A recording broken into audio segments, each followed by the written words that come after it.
Hello everyone, welcome back to the YouTube channel. और today's video हम banking companies के बारे में जानेंगे।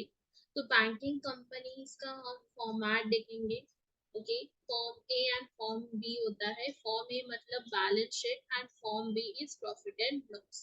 तो वो कैसे बनाते हैं वो मैं बताऊंगी इस वीडियो में, आपको मैं दिखाऊंगी। उसके अंदर कंटेंट्स कौन से आते हैं वो, एंड प्लस जर्नल एंट्री भी देखेंगे। ठीक है, तो इस वीडियो को स्टार्ट करते हैं दोस्तों। तो चलिए स्टार्ट करते हैं आज के वीडियो। ठीक है, तो बैंकिंग कंपनीज क्या होता है? तो बैंकिंग कंपनीज मतलब क्या, जहाँ बिजनेस ऑफ बैंकिंग होता है उसको हम बैंकिंग कंपनी कहते हैं। हाँ जी, बैंकिंग क्या करता है? डिपॉजिट को एक्सेप्ट करता है पब्लिक से। क्यों करता है? क्योंकि उन्हें लेंड करना है, या फिर इन्वेस्टमेंट, या फिर ऐसे डिपॉजिट जो है वो रिपेबल होता है ऑन अ डिमांड। ठीक है, अभी तो बाय द वे आपको पता है, आपने बिल ऑफ एक्सचेंज में पढ़ा होगा 12th स्टैंडर्ड में, कि एक ड्रॉवर होता है और एक ड्रॉवी होता है। और ड्रॉवर जो है वो एक बिल बनाता है, ड्रॉवी एक्सेप्ट करते हुए ड्रॉवर को दे देते हैं। अभी ड्रॉवर को पैसे जरूरत है तो ड्रॉवर क्या करता है? बैंक के पास जाता है, यस, बिल डिस्काउंट करने के। ठीक है, बैंक क्या करती है? बिल डिस्काउंट करके उसे जो पैसे चाहिए वो दे देती है। मतलब ये बिल लेती है, फुल पैसा देगी क्या? जैसे 50,000 का है तो 50,000 देगी नहीं, उसमें से काट के इसे दे देगी। ठीक है, और फिर जब ड्रॉवर आता है, ड्रॉवर से क्या करती है? वो फुल 50,000 लेती है। कितना दिया और कितना लिया, समझा? ड्रॉवर से कितना लिया दिया था ड्रॉवर को? 50,000 से कम, यस। और ड्रॉवी से कितना ले रहे? 50,000। मतलब ये इंटरेस्ट ले रही है, यस। ओके, तो यार हम क्या करने वाले? बैंक के साइड में होते हुए हम जर्नल एंट्री पास करने वाले। यहाँ हम ड्रॉवर एंड ड्रॉवी के साइड में होते हुए जर्नल एंट्री पास नहीं करने वाले। ये तो 12th स्टैंडर्ड का हो गया। अभी हम आ रहे हैं TY वेब। ओके, सो चलो जर्नल एंट्री पास करते हैं। तो पहला आता है bill purchase by bank. Bill purchase by bank, bank ने बिल को परचेज किया। तो देखो, ड्रॉवर की इसमें हम एंट्री कैसे करते थे? Bank account debit, discount account debit to bill receivable account, yes. Now ये बिल बैंक को मिला तो हम बिल मिला मुझे, तो इसलिए बिल परचेज, मैंने परचेज किया ना ड्रॉवर से, तो bill purchase and discounted account debit. Okay, फिर मैंने उसको डिस्काउंट दिया था ना ड्रॉवर को, यस, काट के दिया था मैंने, डिस्काउंट लिया था ना ड्रॉवर से। मतलब 50,000 है तो मैंने फुल 50,000 दिया था क्या? नहीं।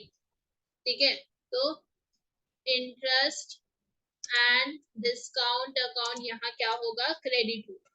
और पैसे किस में जा रहे हैं? कस्टमर के अकाउंट में जा रहे हैं। ठीक है, तो कस्टमर टू कस्टमर अकाउंट, समझा ये एंट्री? ठीक है, क्लियर है? Yes. Next, rebate on bill discounted. rebate on bill discounted। ना rebate का मतलब क्या होता है वो जान लो। ठीक है, ये सब करने के पहले rebate का मतलब क्या होता है वो हम जान लेते हैं, फिर हमें वो समझ आएगा। ठीक है, चलो। okay. तो हमारा जो ईयर है वो कहाँ से स्टार्ट होता है? फाइनेंशियल ईयर जो है वो अपना 1 अप्रैल से स्टार्ट। ठीक है, 1 अप्रैल से स्टार्ट। तो let's take the example of 1 April 2016 से स्टार्ट हुआ, और एंड कब होता है अपना? 31 मार्च 2018। ठीक है, 31 मार्च 2018 को एंड होता है? नहीं, 17 को एंड होता है ना। हाँ, 31 मार्च 2017 को एंड होता है, यस, करेक्ट ना। अभी क्या हुआ? इसी ईयर में हमारा जो बिल है वो डिस्काउंट हो गया। ठीक है, बिल जो है वो डिस्काउंट कर दिया। एक बिल है, यहाँ हमने डिस्काउंट कर दिया। ओके, मतलब ईयर एंड के पहले हमने बिल डिस्काउंट किया। अभी वो ड्यू डेट जो है उसका ड्यू डेट क्या कब आ रहा है? 4 मई 2017 आ रहा है ना। 4 में ईयर एंड के बाद आता है ना 4 में, यस और नो? यस। तो मतलब ड्यू डेट कब आ रहा है? हाँ, ड्यू डेट कब आ रहा है बच्चा? After year and. इसका मतलब रीबेट, ठीक है। रीबेट ऑन बिल डिस्काउंट कब कैलकुलेट करते हैं बिल के ऊपर? ईयर एंड के पहले बिल को डिस्काउंट किया गया है, बट उसका ड्यू डेट कब आ रहा है? ईयर एंड में। तो इसकी एंट्री क्या आती है? ईयर एंड की वाली एंट्री। यहाँ पे आप 31 मार्च 17 के यहाँ पे एंट्री कौन सी आती है ईयर एंड में? Interest and discount account debit to rebate on bill discounted, rebate on bill discounted, ये एंट्री है, ठीक है। और फिर यहाँ पे 31 मार्च को हमने ये एंट्री कर दी क्योंकि ड्यू डेट बाद में आ रहा है। फिर रिवर्स एंट्री आती है, ओके, ओपनिंग आएगी, नेक्स्ट ईयर में ओपनिंग आएगी ना। क्या आएगी? 1 अप्रैल 2018 में हम एंट्री क्या पास करेंगे? rebate on bill discounted account debit to interest and discount account, समझा ये? एंड जब भी ड्यू डेट आता है और बिल हॉनर होता है, यहाँ आपको टेंशन लेने की जरूरत नहीं है, बिल कभी डिसऑनर नहीं होने वाला है यहाँ पे, ओके। बट हम 12th में देखा होगा कितना डिसऑनर होता था, यस। ऑनर हो रहा है, बिल डिस्काउंटेड, तो पैसा आ रहा है तो कैश अकाउंट डेबिट हो जाएगा, पैसे आ रहे हैं तो कैश अकाउंट डेबिट हो जाएगा। टू कहाँ से आ रहे हैं? बिल के वजह से, bill purchase and discount account. देखो ड्रॉवी में इसमें हम लोग क्या करते थे, रिसीवेबल लिखते थे, याद आया ना? अभी जो इंटरेस्ट का इनकम है उसको आपको पीएनएल अकाउंट में ट्रांसफर करना, तो इसकी जनरल एंट्री क्या आती है? Interest and discount account debit to profit and loss account, समझा ये? क्लियर है बच्चा? चलिए अभी हम क्या करेंगे, अभी हम देखेंगे profit and loss and balance sheet का फॉर्मेट, ठीक है। अभी यहाँ तक क्लियर है? किसी को डाउट है यहाँ तक? यही चीजें आपको ध्यान रखनी है। हाँ, मैंने आपको बताया था कि कैसे पीरियड ऑफ बिल दिया है तो ड्यू आफ्टर ईयर एंड का, डेज आफ्टर ईयर एंड कैसे कैलकुलेट करते हैं, ड्यू डेट कैसे कैलकुलेट करते हैं, यस, रीबेट कैसे कैलकुलेट किया जाता है, ये सब चीजें मैंने शॉर्ट्स में दिखाए थे। उसका जो लिंक है मैं डिस्क्रिप्शन में देने की ट्राई करूंगी, या फिर आपको प्लेलिस्ट में ही मिल जाएगा, ठीक है, प्लेलिस्ट चेक कर ले। चलो अभी हम करते हैं balance sheet and PNL account का फॉर्मेटिंग। ओके, तो यहाँ पे आपको दिख रहा है फॉर्म ए लिखा हुआ, just a minute, yes, form A लिखा है और आपको बैलेंस शीट दिखाया है, तो बैलेंस शीट आपको कैसे बनाना है, यहाँ पे लिखा है, किसका भी बैलेंस शीट है उसका नाम आपको दिया है तो यहाँ पे लिखना है, ठीक है। कैपिटल एंड लाइबिलिटीज, ओके, ये पर्टिकुलर्स है, मैंने यहाँ पर्टिकुलर्स नहीं लिखा है। Schedule number, current year, previous year नहीं बनाना है, ओके, सिर्फ ज्यादातर करंट ईयर का ही दिया जाता है, करंट ईयर का ही आपको कॉलम बनाना है, ठीक है ना। कैपिटल्स एंड लाइबिलिटीज आएगा, capital and liabilities, okay. Capital and liabilities में पहला आता है कैपिटल, दूसरा है reserve and surplus, deposits, borrowings, other liabilities and provisions. यहाँ पे याद रखना जो भी शेड्यूल नंबर दिया गया है वही आपको लिखना है। मतलब मैम रिजर्व एंड सरप्लस के यहाँ पे 1 लिख सकते क्या? नहीं, रिजर्व एंड सरप्लस का जो शेड्यूल नंबर है वो 2 है, मतलब 2 ही होना चाहिए, चेंज नहीं होगा, ठीक है। जैसा है वैसे ही आपको लिखना है, तो आपको याद रखना है, 1 बोला तो कैपिटल, 3 बोला तो डिपॉजिट, इफ आपको अच्छे से याद रखना है तो ऐसे रख सकते, credit, debit, others, now starting में आपको पता है लाइबिलिटी के साइड में हम कैपिटल लिखते ही है, तो कैपिटल तो पहला ही आता है, फिर रिजर्व एंड सरप्लस आएगा, ओके, फिर deposits, borrowings and other liabilities and provision, ये सब आता है। तो टोटल आपको करना है और यहाँ पे लिखना है। उसके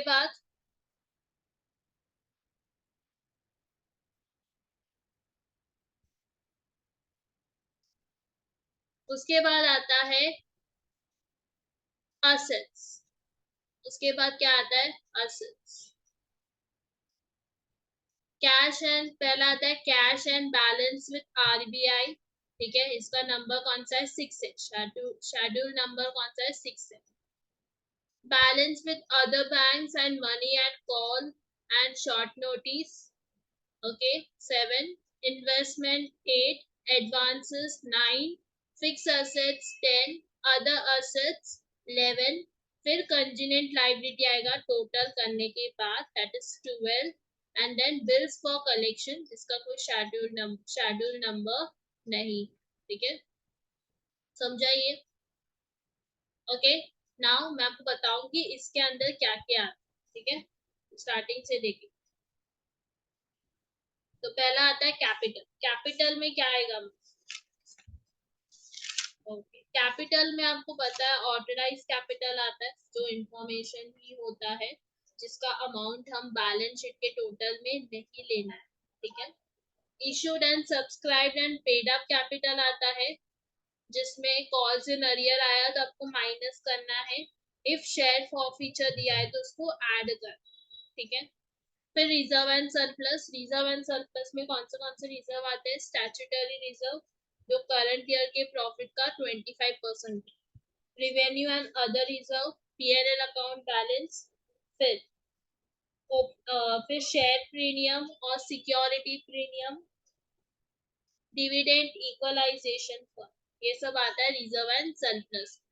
डिपॉजिट। डिपॉजिट्स में आते हैं कौन से डिपॉजिट्स? Fix deposits, saving deposits, current deposits, recurring deposits, and deposits आप बैंक से ले सकते हो, फिर अदर्स, ठीक है। डिपॉजिट्स जिसमें डिपॉजिट्स है वो डिपॉजिट्स पे लिखना है। देखो कैपिटल इजी है, रिजर्व एंड सरप्लस इजी है, डिपॉजिट भी इजी है, याद कर। फिर बोरोविंग्स। बोरोविंग्स में आपको याद रखना है कहाँ से बोरो कर सकते हो? आरबीआई से, दूसरे बैंक से, दूसरे इंस्टीट्यूशंस एंड एजेंसी से, ठीक है। फिर अदर लाइबिलिटीज एंड प्रोविजन आता है, जिसमें बिल्स पेबल, यहाँ पे इम्पोर्टेंट है inter office adjustment. Inter office adjustment का क्रेडिट दिखा रहा है, क्रेडिट में लिखा है, तो वो कहाँ जाएगा? Other liabilities and provision. Debit में लिखा है तो अदर असेट्स, ठीक है, अदर असेट्स में जाएगा या फिर क्या कहाँ जाएगा? चैट बॉक्स में बता दो, मैं आपको नेक्स्ट वीडियो में बताऊंगी कहाँ पे जाए, ठीक है। तो इंटर ऑफिस एडजस्टमेंट किधर जाता है? इफ वो क्रेडिट में लिखा है तो अदर लाइबिलिटीज, इसका मतलब दो ब्रांचेस होते हैं, यस, दो ब्रांचेस है ना, एक एक एक बैंक का दो तीन ब्रांचेस होते हैं, यस, आपका एक ब्रांच में अकाउंट होगा ना उसमें। Next, interest accrued, okay, interest accrued में याद रखना है, इफ पेबल होता है मतलब क्रेडिट में दिया है तो अदर लाइबिलिटीज में आएगा, इफ वो डेबिट में दिया है रिसीवर तो वो अदर असेट्स में जाएगा, ठीक है। हाँ, मैं आपको वो डिपॉजिट नहीं, कौन सा इंटर ऑफिस एडजस्टमेंट वाला डेबिट वाला जो इफेक्ट है वो मैं आपको नेक्स्ट वीडियो में बताऊंगी। अदर इंक्लूडिंग प्रोविजंस, ये भी आएगा। डिविडेंड के रिलेटेड जैसे unclaim dividend, unpaid proposed dividend, ये सब कहाँ आते हैं? Other liabilities. फिर रिवर्स फॉर डाउटफुल डेब्ट, रिजर्व फॉर डाउटफुल डेब्ट, it is reserve for doubtful डेब्ट। Next, investment. इन्वेस्टमेंट में कौन से आते हैं? गवर्नमेंट का सिक्योरिटीज या फिर सिक्योरिटीज जैसे कि शेयर्स, डिबेंचर्स, गोल्ड में इन्वेस्टमेंट करना, सिल्वर या फिर गोल्ड ब्यूलेट, ये सब आते हैं इन्वेस्टमेंट। इन्वेस्टमेंट कहाँ है? तो यहाँ पे देखो, यहाँ पे, ठीक है। फिर आता है एडवांसेस। एडवांसेस में देखोगे बिल को परचेज किया, डिस्काउंट किया, cash credit, loan payable on demand, overdraft, ये सब चीजें एडवांस में आते हैं। ठीक है, टर्म लोन्स, ठीक है, वो सब एडवांस में। फिक्स एसेट्स, फिक्स एसेट्स आपको आता ही है, land, building, machinery. Other assets में क्या आता है, फिक्स एसेट जो हम एक्वायर्ड यूज करते हैं satisfaction of claim. Okay, interest acute जो मैंने अभी बताया था, एडवांस टैक्स एंड टीडीएस। ठीक है, कंजेनेंट लायबिलिटीज क्या होता है, जो मैंने आपको लिखा भी है कि वो नॉन हैपनिंग या फिर हैपनिंग फ्यूचर इवेंट्स के ऊपर डिपेंड होता है, जैसे acceptance and endorsement, claim against the bank are not acknowledged as a डेब्ट, claim for employ bonus, partly paid investment. Yes, ये सब चीजें आती है। मतलब बैंक में जो एम्प्लॉय है वो अभी बैठे है कि हमें बोनस चाहिए ही चाहिए, ठीक है, वो काम नहीं कर रहे, ओके, बैठे कि मुझे हम लोगों को बोनस चाहिए, तो यहाँ पक्का है कि हम बोनस देने वाले की नहीं, पक्का नहीं, तो इसलिए वो कंजेनेंट लाइबिलिटी में जाए, ये आपका लाइबिलिटी भी नहीं है, असेट भी नहीं। ओके, ठीक है, समझाइए। ओके, और एक चीज, डिपॉजिट्स में करंट डिपॉजिट हमने देखा था, मतलब करंट अकाउंट, उसका क्रेडिट बैलेंस आता है तो वो डिपॉजिट में जाता है। इफ वो डेबिट बैलेंस आता है तो वो बैलेंस विद अदर बैंक्स में जाता है। ठीक है, चलो अभी हमने बैलेंस शीट देखा, फॉर्म ए। फॉर्म ए में कितना शेड्यूल नंबर्स है, 12। ठीक है, अभी 13 से वो पीएनएल अकाउंट में है। देखो, एक,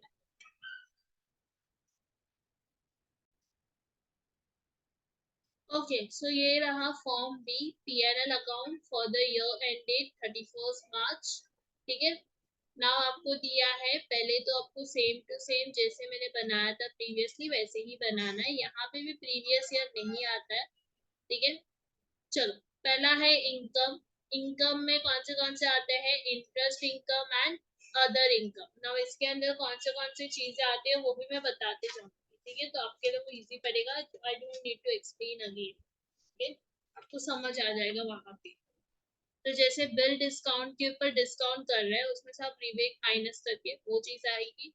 फिर इन्वेस्टमेंट के ऊपर इनकम, लोन के ऊपर इंटरेस्ट, या फिर कैश क्रेडिट ओवरड्राफ्ट के ऊपर इंटरेस्ट मिल रहा है वो।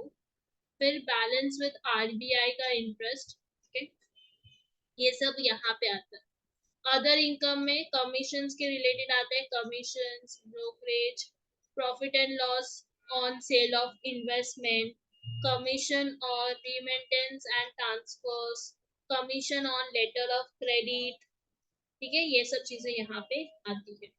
फिर एक्सपेंडिचर, तो एक्सपेंडिचर में आता है इंटरेस्ट एक्सपेंस, इंटरेस्ट एक्सपेंस। ठीक है, फिर आता है अपना ऑपरेटिंग एक्सपेंस। ऑपरेटिंग एक्सपेंसेस क्या होती है, देखो उसमें कौन सी चीजें आती है, rent, tax, lighting, printing and stationery, payment to employ, auditors fees and expenses, directors का fees, allowance expenses, advertisement, repairs and maintenance, law charges, depreciation on bank property. ठीक है, insurance, preliminary expenses written off and other expenditure, ये सब आती है। फिर provisions and contingency, इसमें क्या आती है, provision for tax and RDD. ठीक है, यहाँ शेड्यूल नंबर याद रखना, इंटरेस्ट इनकम का शेड्यूल नंबर क्या है, 1 नहीं 13, अदर इनकम का 14, इंटरेस्ट एक्सपेंस का 15 एंड ऑपरेटिंग एक्सपेंस का 16। नेक्स्ट, इसके बाद इनकम एंड एक्सपेंस का होने के बाद आपको पता है ना कि इफ इनकम ज्यादा आ रहा है एक्सपेंस से तो क्या हो रहा है, प्रॉफिट हो रहा है। इफ एक्सपेंस ज्यादा आ रहा है इनकम से तो यहाँ क्या होता है, लॉस होता है। प्रॉफिट हो रहा है तो फिर क्या करोगे, net profit for the year, उसमें से प्रॉफिट को प्लस करोगे, बैलेंस फॉरवर्ड वाला, या फिर लॉस होगा तो माइनस कर। ठीक है, आपको टोटल मिल जाएगा। फिर अप्रोप्रिएशन, उसका अप्रोप्रिएशन करेंगे, प्रॉफिट है तो इसका अप्रोप्रिएशन करेंगे, क्या होगा, स्टैट्यूटरी रिजर्व में ट्रांसफर होगा, कंपल्सरीली आपको कैसे भी करके करना है, क्वेश्चन में बोला हो ना बोला हो आपको स्टैट्यूटरी रिजर्व में ट्रांसफर करना है। फिर अदर रिजर्व में ट्रांसफर होगा, प्रपोज डिविडेंड आएगा and balance carry forward to the balance आएगा, फिर टोटल। ठीक है, तो ये रहा पीएनएल अकाउंट का फॉर्म ए और बी हमने देख लिया है फॉर्मेट। सो आज के लिए इतना ही इस वीडियो में। आई थिंक आपको समझा होगा। Any doubt related to this please chat box में लिख देना या फिर इंस्टाग्राम में आप प्रिंसेस नाया गेट में बता सकते हैं। ठीक है, आज के लिए इतना ही, मिलता है नेक्स्ट वीडियो में। Thank you friends for watching this video. Okay, bye bye, have a good day. Previous videos देखना मत भूलना, ठीक है। हाँ, मैंने प्रीवियसली एक वीडियो डाला था जो लीव में था, बट वो वीडियो डिलीट हो गया बिकॉज कुछ तो कुछ तो ब्लैक आने लगा था, स्क्रीन प्रॉपरली विजिबल नहीं, तो मैंने ये वीडियो वापस बनाया। इस वीडियो को शेयर करना अपने फ्रेंड्स को। Okay, have a good day, bye bye.